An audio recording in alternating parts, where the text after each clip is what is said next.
We have breaking news, ladies and gentlemen. Breaking news. President Biden has just signed an executive order protecting abortion rights. But is this constitutional? The short answer is no. Nowhere in the Constitution does it give the President, the Supreme Court, Congress, the power to pass legislation regarding social issues. And I'll read you the constitutional text of what it says about the powers of the President. Well, what Biden just did here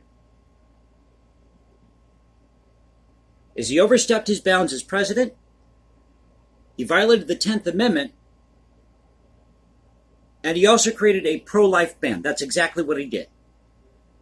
So this is at Reuters. And welcome back to the channel, everybody. Culture Confederacy here. It's Friday. Pipe and coffee in hand as always. This is a story by Jeff Mason and Nandita Bose, last name B-O-S-E. Biden signs executive order on abortion, declares Supreme Court out of control. Says here, Washington, July 8th, U.S. President Joe Biden said the Supreme Court decision overturning the right to an abortion was an exercise in raw political power and signed an executive order on Friday to help protect access to services to terminate pregnancies. Biden, a Democrat, has been under pressure from his own party to take action after the landmark decision last month to overturn Roe v. Wade, which upended roughly 50 years of protections for women's reproductive rights. Well, women's reproductive rights have never been in jeopardy. Abortion has always been allowed in the case of the life of the mother being in danger. And in some states it's more stringent than others. Some states may allow it in the case of rape, incest, and the life of the mother, or if the child's not going to survive in the womb, some type of deformity. But this whole idea that women's reproductive rights have been in jeopardy is a lie. If anything, we have done more to protect women's reproductive rights. And what the court should have done in 1973 is returned Roe v. Wade back to the state of Texas. That's exactly what they should have done.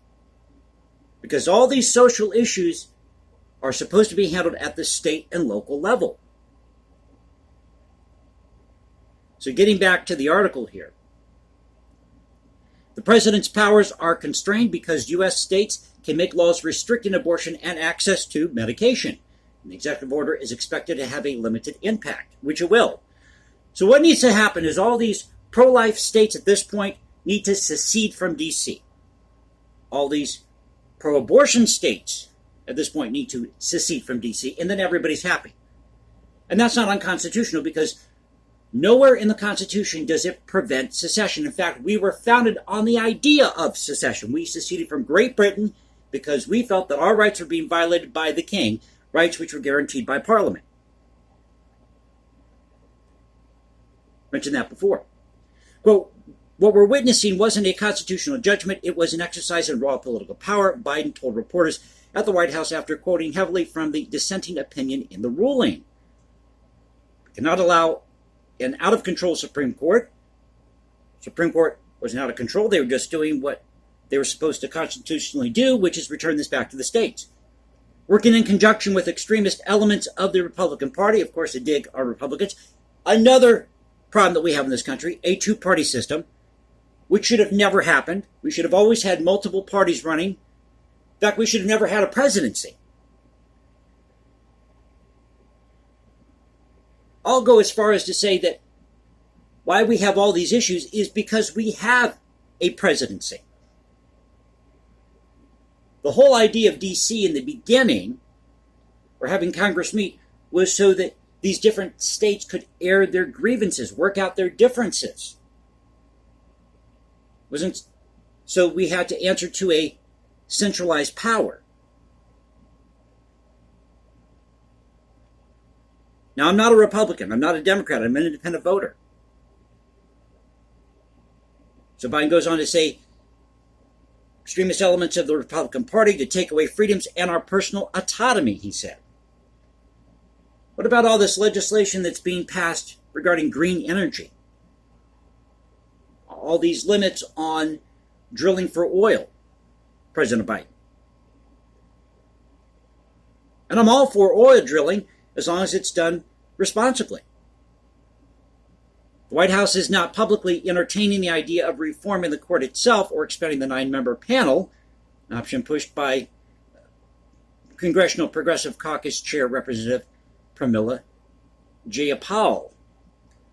In Friday's speech, Biden instead laid out how abortion rights could be secured by voters if they elected more pro-choice senators, and noted the Supreme Court majority opinion referred to women's political power.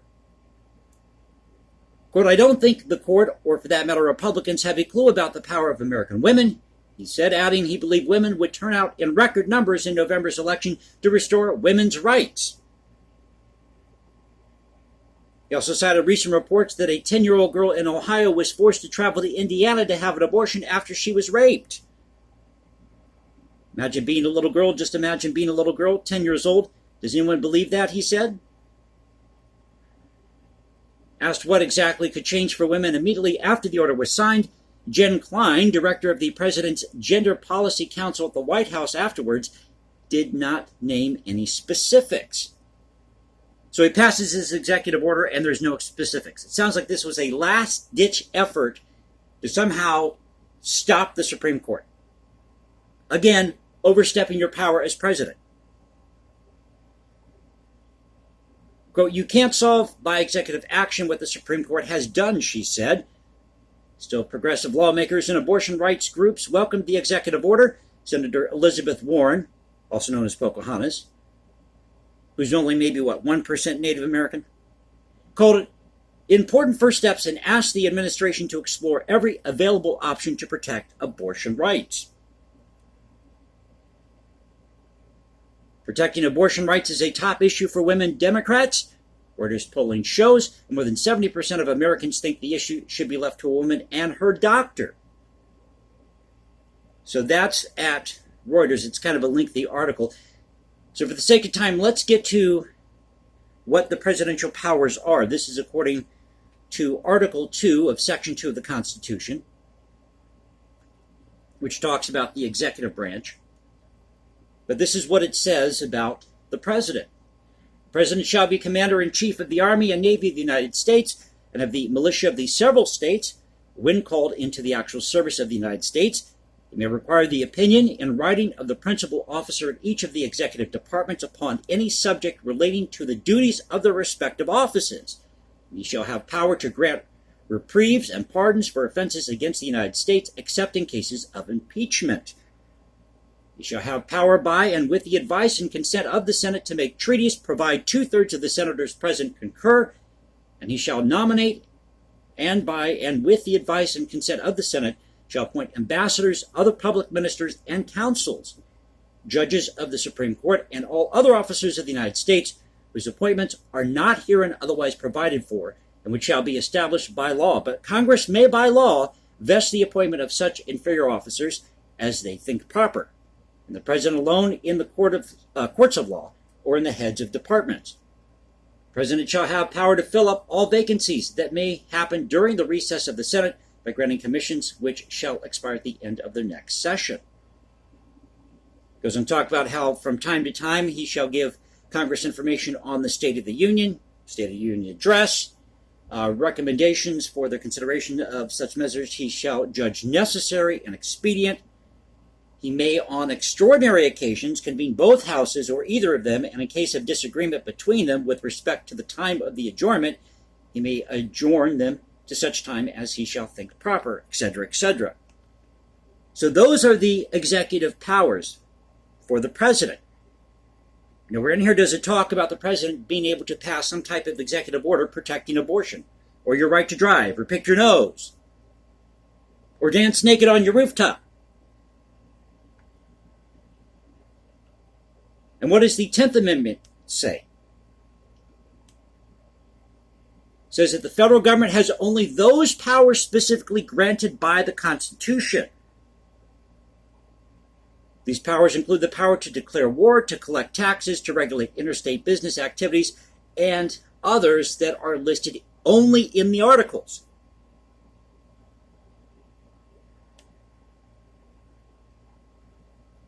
So there is no specific provision in the United States Constitution for executive orders. But in Section 1 of Article 2, it's generally viewed as granting the authority for such orders, which should be specifically targeted towards the executive branch, not social issues. So the thought I'd come here and give you the breaking news. Biden has signed an executive order protecting abortion. Now what's going to happen is that this will probably be brought before the Supreme Court, and the Supreme Court, Congress or the Supreme Court, can determine whether this executive order should be struck down, if it's constitutional. So I hope you enjoyed the video. If you did, you know what to do. You can also follow me at Instagram, #JasonComposes, or find me at Twitter, Culture Confederacy at Twitter. This is the Culture Confederacy saying peace out, stay safe, everybody. God bless this great country. I'll catch you next time, and you all have a great weekend.